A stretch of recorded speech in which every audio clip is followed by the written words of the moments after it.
Hello again, Mr. Cruze here, working through the Quarter 3 review for Algebra 2. Just trying to help you better study for your tests so you can better your grade. Alright? So, rationalize the denominator. Well, rationalize basically means get any radicals out of the denominator. So, no radicals in the denominator. Get any radicals out of the denominator. Okay? Well, how do we do that? If I can just multiply by something, that might make it nice, but whatever I do to the bottom, I have to do to the top. So what will make this a perfect square on the bottom? Well, just another square root of 2.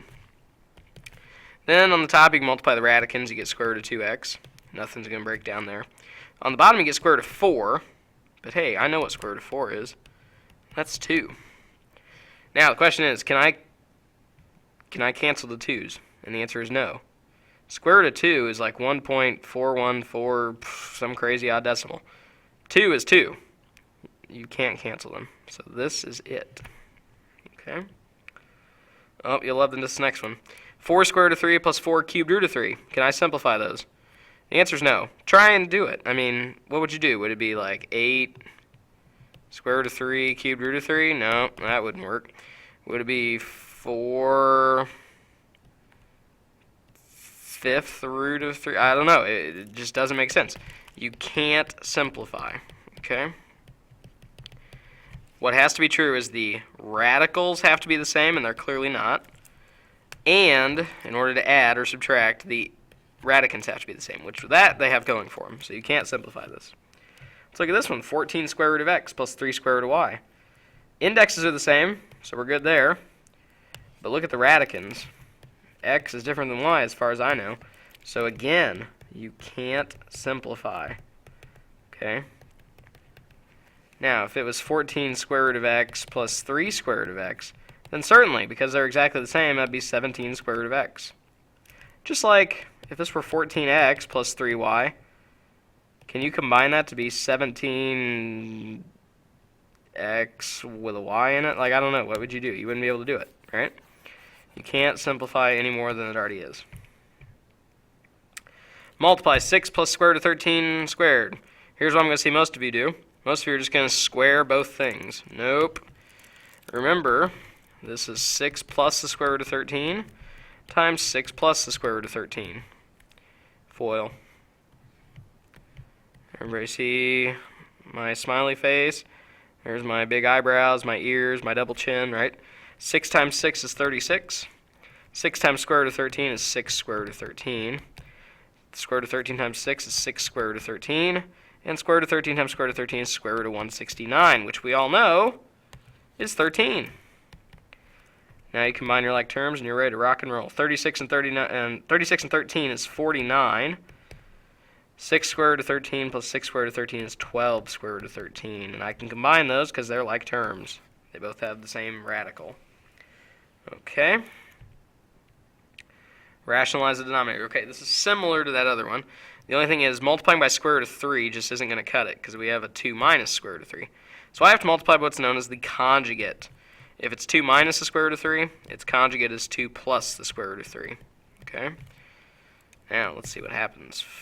You have to FOIL both places. So 5 times 2 is 10. 5 times square root of 3 is 5 square root of 3. Square root of 3 times 2 is 2 square root of 3. Square root of 3 times square root of 3 is square root of 9. We'll deal with that in a second. On the bottom, 2 times 2 is 4. 2 times square root of 3 is 2 square root of 3. Negative square root of 3 times 2 is negative 2 square root of 3. And on the last part, negative square root of 9. But what is square root of 9? Well, in both of those instances, it's 3. But hey, take a look at this term on the bottom. What happens? It adds to 0. So on the bottom, you get 4 minus 3, which is 1. On the top, you get 13 plus 7 square root of 3.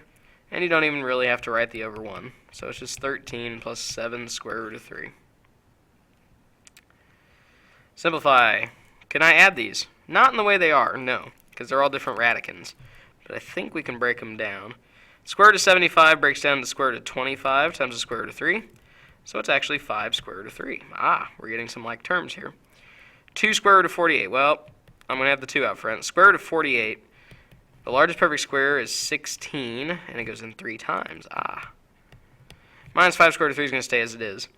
Anyway, this becomes 2 times 4, which will be how much? 8. Good. 8 square root of 3 minus 5 square root of 3. Okay, just in case you missed this part. 2 square root of 16 times the square root of 3 is 2 times 4 times the square root of 3, so that's why it's 8 square root of 3. Okay?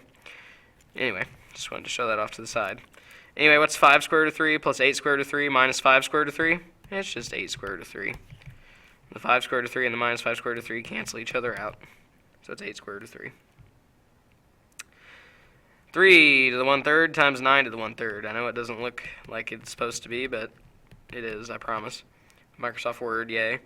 Anyway, you can rewrite this as a radical if you want. There's 2 ways to do it. You can rewrite this as cubed root of 3 times the cubed root of 9. Remember that the denominator is your index, right?